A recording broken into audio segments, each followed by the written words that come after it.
Dear students, today this is the last part of our first chapter, that is reproduction in lower and higher plants. In this last video, we will see about apomixis, the different main categories of apomixis, parthenocarpy and polyembryony. Apomixis, it is phenomenon of formation of embryo or embryos through a sexual method of reproduction, that is without formation of gametes and the act of fertilization. Alternatively, it is unusual sexual reproduction where there is no meiosis and syngamy. Here there is no reduction division and not union of male or female gamete takes place. Embryo develops in the ovule and ovule develops to form seed. In apomixis, when a gametophyte organ or cell produces embryo like structure without fertilization, then it is termed as apogamy. See, in apogamy, what happens? Organ or cell produces embryo like structure, and that embryo developed without the process of fertilization, it is apogamy. Similarly, when diploid sporophyte cell produces a diploid gametophyte without undergoing meiosis, is called apospory.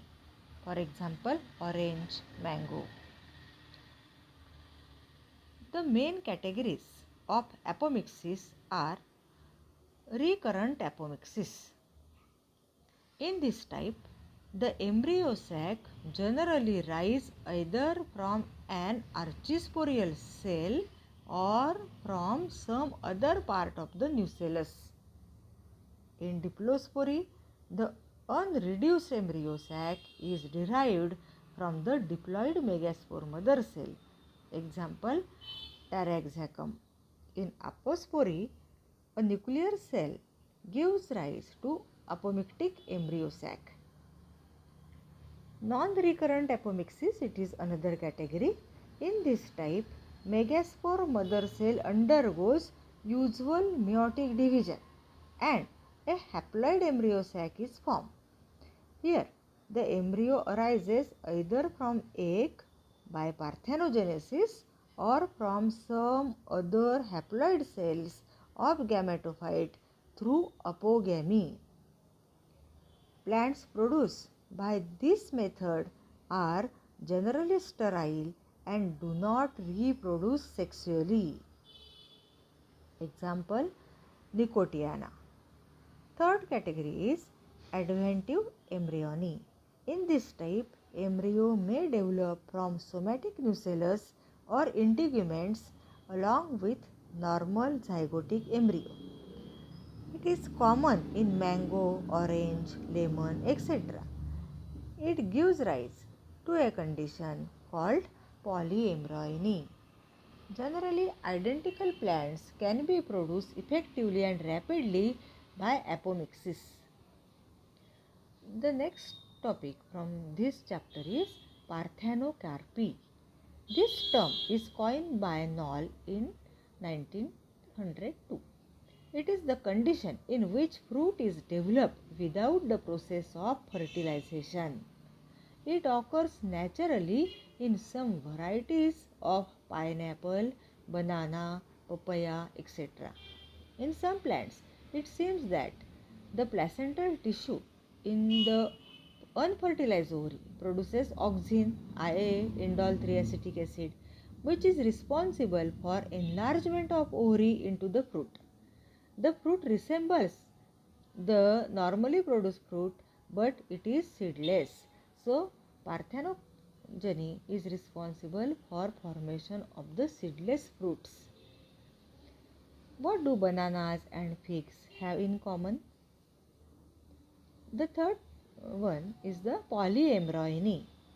It is the development of more than one embryos inside the seed, and the condition is described as polyembryony. Many embryos are formed in the seed. It was first noticed by Leeuwenhoek in 1719 in the seeds of Citrus genus. It is the occurrence of more than one embryo in a seed which consequently results in the emergence of multiple seedlings. The additional embryos result from the differentiation and development of various maternal and zygotic tissues associated with the ovule of seed. Polyembryony may be true or false depending upon whether many embryos arise in the same embryo sac or in different embryo sacs in the same ovule. In adventive polyembryony, an embryo develops directly from the diploid cell of nucellus and integuments as in citrus. In cleavage polyembryony, zygote proembryo sometimes cleaves into many parts or units. Each unit then develops into an embryo. Polyembryony increases the chances of survival of the new plants.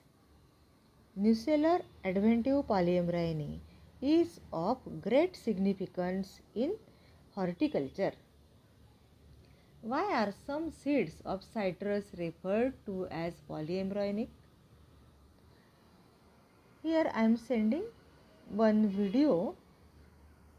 In that video, Rahibai's story is there.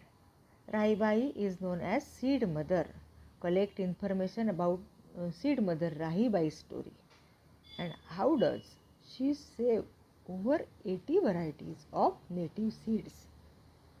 So here we completed first chapter from Biology 12th standard book. Thank you.